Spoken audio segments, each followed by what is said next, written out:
Hello guys, good morning, welcome back to my new blog. આજે છે બીજો દિવસ અને આજે હવે આપણે ક્યાં જવાનું છે ખબર? આજે હું ફ્રી છું સૌ કેમ કે આપણે હોય જે પાણીનો થાંભલો પડી ગયો છે એટલે પાણી કંઈ દેવાનું છે નહીં ને નર્મદાનું હમણાં આવશે નહીં કેમ કે તો આજે હું ફ્રી છું. તો આજે શું કરવાનું છે? આજે આપણે છે થાંભલાની ગાડી ખાલી કરવા જવાનું છે, બરાબર? તો એમાં થાંભલા બને ને ત્યાંથી લઈને થાંભલા ઉતરે ને ત્યાં સુધી પ્રોસેસ બતાવવાની છે, બરાબર? તમને વ્લોગમાં મજા આવશે, ફૂલ મજા આવશે, બરાબર? કેમ કે આ વસ્તુ જોઈ નહીં હોય, તમે કોઈ નહીં જોઈ હોય, બરાબર? કદાચ એક બે કોઈક સબસ્ક્રાઈબર એવા હોય તેને જોયું હોય તો ભલે, ને બાકી આપણે થાંભલાનું હોય ને ભાઈ બધું કામ કરી લીધું હોય, બરાબર? એક આપણે થાંભલાનું કામ કરી લીધેલ છે. થાંભલાની ફેક્ટરીમાં પેલા હું જાતો, બરાબર? તો ચાલો કોઈ નહીં, હવે ડાયરેક્ટ જઈ ફેક્ટરી, બરાબર? ત્યાં જઈને મળ્યા.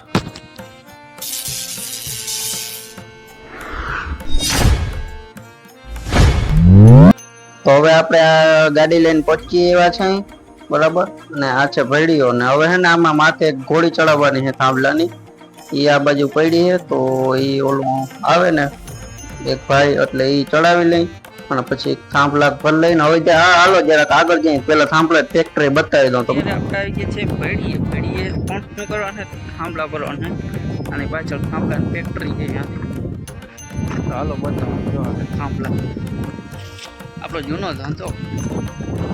જો આ છે વાયડીઓ, બરાબર? આમાં હે ને કેટલી જાતની કાકડીઓ નીકળે, ઝીણી મોટી, એથી મોટી બહુ જાજી હોય. એક ભડિયામાં 3 મશીન છે, 3 નહીં પણ કેટલા છે, 4 છે અહીંયા, બરાબર? અહીં ઘણા પ્લાન્ટ છે. જો આ બાજુ છે, પછી ગાંગડી ગામનો પ્લાન્ટ છે, બરાબર? આ ભેડિયાવાળાને કેટલા 6-7 ભેડિયા છે, બરાબર? આની પાછળ આપણી થાંભલાની ફેક્ટરી છે. કાકડીની પાછળ જાણ કે અહીંથી દેખાય થાંભલા. આવી ગયું થાંભલાનું કારખાનું. ઓલી બે હમી જો આ દેખાય ને એ ગેન્ટ્રી છે, ગેન્ટ્રી થાંભલા ઉપાડવાની ગેન્ટ્રી, બરાબર? એ બહુ આવી ગયો આપણે. અહીંયા બીજો ક્યાંકનો પ્લાન્ટ હાલે. તો ઓલા છે ને ફરમાં હે, બરાબર? એમાં સાઈડ ચડાવીને થાંભલા બનાવવાના હોય, બરાબર? એ થાંભલા બની જાય ને એટલે જો આવા થાંભલા હોય ને આ વોજમાં નાખવાનું હોય પકવવા માટે. 1.5 મહિનો તો રાખવો જ પડે આમાં. અને ઓલા ફરમાં છે આ નવા બને છે, અહીંયા ખાલી છે, ઓલા તો જૂના જ છે. જો અહીંયા થાંભલા થપ્પલી પડીને આ બધા પાકલ છે, તો આપણે જો આ થપ્પા ઉપાડવાના છે, આ થાંભલા કાઢવાના છે, આ ગેન્ટ્રીથી ભરવાના છે આપણી ગાડીમાં. તો હવે આપણે ગાડી લગાડી દીધી છે ને હવે થાંભલા ચડાવવાના છે. આ રીતે થાંભલામાં હે ને ગાળા નાખવાનો હોય. પેલા તો હે ને ગેન્ટ્રીમાં જો આ રીતે ગાળા હેઠે કરવાનો હોય. આ અપનું છે બટન ને હેઠેનું છે ડાઉનનું છે, બરોબર? આ રીતે ગાળા નાખી દઈએ પછી અપ કરી લેવાનો, એટલે ઊંચું કરી લેવાનો, બરોબર? જો બતાવું તમને હેરખું. જો આનાથી થાંભલો ઉપડી જાય, બે બાજુથી ઉપડી જાય. પછી હેરખો કરવો પડે, અમુક હેરખા કરવા પડે, અમુક ના કરવા પડે. ગાડી ઘણી ભરાઈ ગઈ છે, આનાથી અપ થશે, ઊંચો થશે, બરોબર? પછી આ રીતે બે જણા હોય, એક જણો આવી રીતે ઉપર મૂકી દે. હું એમાં કઈ બર ના પડે, બરોબર? બે કરે એક હોય ને એટલે ખાલી ધક્કો મારવાનો હોય. અને પછી એમાં હે ને એ રીતે રાખવાના હોય કે ઉપરની જે થાંભલાની ઘોડી હોય ને એ પાછી આવી જાય ને એ રીતે અહીંથી ડાઉન થશે. જો ઉપર મોટર છે તો ડાઉન થઈ ગયો ને. અને થાંભલા એ રીતે રાખવાના હોય કે પાછી ઓલી ઘોડીના ગાળા હેરખા આવી જાય ને એ રીતે રાખવાના હોય, બરોબર? તો એમાં તમને એવો કઈ ખ્યાલ નહીં આવે પણ હાલશે, બરાબર? જો હવે ગાળો નીકળી ગયો, વળી પાછો લઈ લેવાનો, વળી ઇમેજ કરવાનો. તો એક બાજુની ગાડી ભરાઈ ગઈ છે ને બીજી બાજુ ભરવાની છે. હવે જો આમાં ખૂચી ગઈ છે કેમ કે હમણાં વરસાદ બહુ પડ્યો ને એટલે આમ ઓલી ધેતી ને એવું બધું તણે ને એવું તો આગળ પાછળ કરી નીકળી તો જાવે. હવે એવી જ રીતે બીજી સાઈડ ભર લઈને પછી હવે જાય આપણે ડાયરેક્ટ ઠલવવામાં. તો હવે ચા પાણી નાસ્તો કમ્પ્લીટ કરીને આપણે નીકળી ગયા છીએ થાંભલા ઠલવવા માટે. હવે થોડીક વાર જ લાગશે. આ તો આજે ઓલી ઘોડી ચડાવવા નથી ને એટલે વાર બહુ લાગી ને એટલી વાર ના લાગે, એક દીમાં 2 ફેરા થઈ જ જાય. બરોબર, તો ચાલો હવે ડાયરેક્ટ થાંભલા ઉતારી અહીંયા મળ્યા. અને થાંભલા ઉતારવામાં જો આ રીતે હે ને હાકર મારવાની હોય. બરોબર, અને પછી હાકરથી ખેંચી એટલે ઊંચો થઈ જાય ને પછી જેમ મૂકી દે હાકર એમ હેઠો વયો જાય ઓટોમેટિક. પણ હાકર પકડવામાં બહુ ધ્યાન રાખવું પડે, રબડિયું ભેગું રાખવું જ પડે ને, તો હાથ તો હાથમાં પકડાય ને એવી ગરમ થઈ જાય. રબડિયું ઓગાળી નાખે એમાં જો હા આવે અટાણે ધુવાડા નીકળતા રબડિયામાં આટલી સ્પીડથી ફરતો હોય ચેન કપાની હાકર. ને જો આ રીતે હે ને થાંભલા ફટાફટી બોલતી હોય. એક સ્પોટ હોય એટલે ઘાયગા ઉતરી જાય, નકો થાંભલામાં વાર બહુ લાગે એમ તા. પણ આપણે વાંધો ના આવે, જીરીક વારમાં ગાડી ખાલી થઈ જાય. બરોબર ને આગળ 66 કેવી ઉતારી આવ્યા. આ છે કેવું ગામ છે તો કે અહીંયા કેવું હે ઉતારીએ આવ્યા અત્યારે ને હજી આના પછી 2 લોકેશન છે. આજ 4 લોકેશન હતા. બરોબર, જો આ રીતે થાંભલો લટકતો હોય. હા તારે જાય ફટાક દેખી હેઠો. આ છે એની સમજવાળી. હાલો તો હવે કાલના નેક્સ્ટ વિડીયોમાં મળીએ એક નવા વિડીયોમાં. 2000 years later. તો હવે અત્યારે આપણે ઘરે છે અને જો આ જેકલાને ઇન્જેક્શન મારવાનું ચાલો કૂતરા કઈડી ગયા હતા ને હવે છેલ્લું ઇન્જેક્શન છે 5 મિલીનો આવે. 5 ઇન્જેક્શન મારવાનો હોય તો હવે છેલ્લું ઇન્જેક્શન મારવાનું છે આજે. બરોબર, તો એ મારી દઉં. બરાબર,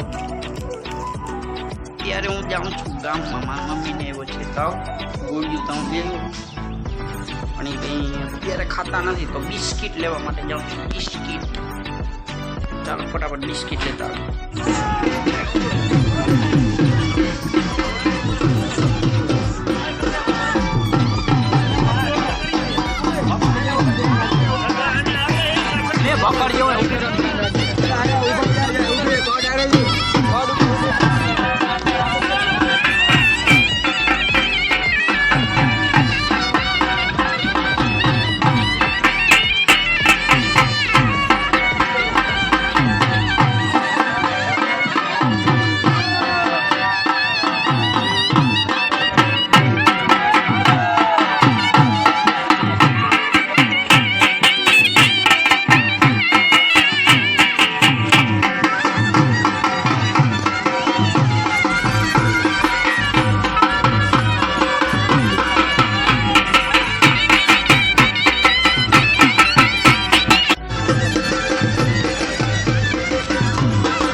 અત્યારે મારા ભાઈ એક સ્ટેચ્યુ ઓફ યુનિટી જે છે, ભાઈ એટલે મારા ભાઈ બંધ. બરોબર, સ્ટેચ્યુ ઓફ યુનિટીમાં તો એને થોડાક વિડીયો નાખ્યા છે. બરોબર, તો હવે આપણે યુટ્યુબમાં એડ કરી દઈએ.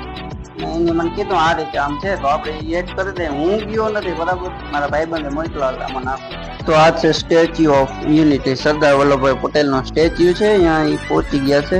બરોબર, અને બહુ મોટું, બધેથી મોટું સ્ટેચ્યુ છે. અને આ છે નર્મદા નદી. અહીંથી ને બધે નર્મદાનું પીવાનું પાણી બધાને જો અહીંથી પૂરું પાડવામાં આવે. બરાબર, આપણા ગામડામાં જ્યાં ત્યાં વધારે પાણી આવતું હોય ત્યાંનું આવે છે. અને જો અહીંથી આ રીતે આમ પાણી જાય છે હેઠાણમાં. ટૂંકમાં અહીંયા કંઈક નદીઓ બધું નહીં છે, એમાં છોડવામાં આવ્યું હોય થોડું ઘણું. બરોબર, થોડોક ટાઈમે ખોલતા હોય. તો આ છે નર્મદા નદીનો પાણીનો પાટિયા ખોલ્યાની ને. બરોબર, ને આ છે સ્ટેચ્યુ ઓફ યુનિટી. હવે એ લોકો છે ને માથે ચડે છે અથવા તો સ્ટેચ્યુ ઓફ યુનિટી પાસે જાય છે. બરોબર, આ છે એનો બહારનો વ્યૂ, બધો નજારો. તો આ વસ્તુ છે એ અંદર આવેલી છે સ્ટેચ્યુ ઓફ યુનિટી ની અંદર. બરોબર, જો અહીં સરદાર વલ્લભભાઈ નું માથું છે ને એવું છે, એવો સ્ટેચ્યુ છે. ને આ રીતે આટલી સ્ટેચ્યુ છે એમાં બધેથી ઊંચામાં ઊંચી 182 મીટરની આ સ્ટેચ્યુ છે સરદાર વલ્લભભાઈ પટેલની. બરાબર, ચાલો મિત્રો આજના માટે એટલું જ રાખીએ. બરોબર, મળશું નેક્સ્ટ વિડીયોમાં. અને હજી આપણા ચેનલમાં જે નવા હોય એ ચેનલને જલ્દીથી જલ્દી સબસ્ક્રાઇબ કરી નાખો, લાઈક કરી નાખો, શેર કરી નાખો.